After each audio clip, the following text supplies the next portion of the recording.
بسم اللہ الرحمن الرحیم۔ السلام علیکم دوستو۔ تاریخ پاکستان 1947 تا 2021۔ سوال نمبر 1، 1990 کے انتخابات میں کون وزیر اعظم بنا؟ جواب: نواز شریف۔ سوال نمبر 2، 1993 کے انتخابات کے نتیجے میں کون وزیر اعظم بنا اور سردار فاروق لغاری صدر بنے؟ جواب: محترمہ بینظیر بھٹو۔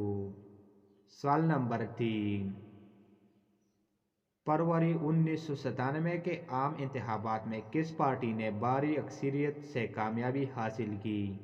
جواب: مسلم لیگ نواز نے۔ سوال نمبر 4، 12 اکتوبر 1999 کو نواز شریف کی حکومت کا تختہ کس نے الٹ دیا؟ جواب: جنرل پرویز مشرف نے۔ سوال نمبر 5، کارگل کی جنگ کب لڑی گئی؟ جواب: 1999 میں۔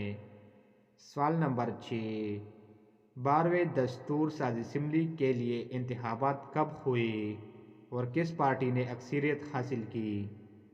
جواب: 2002 میں ہوئی، مسلم لیگ ق نے اکثریت حاصل کی۔ سوال نمبر 7، پرویز مشرف نے ملک میں ایمرجنسی کب لگائی اور آئین کو معطل کر دیا؟ جواب: 2007 میں۔ سوال نمبر 8، 13ویں دستور ساز اسمبلی کے لیے انتخابات کب ہوئے؟ جواب: 2008 میں۔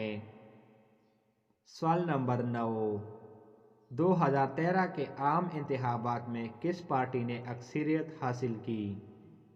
جواب: پاکستان مسلم لیگ ن نے۔ سوال نمبر 10، 14ویں دستور ساز اسمبلی کے لیے انتخابات کب ہوئے؟ جواب: 2013 میں۔ مزید اس طرح ویڈیو دیکھنے کے لیے ہمارا چینل کو سبسکرائب کریں اور ساتھ میں بیل آئیکن بھی دبائیں۔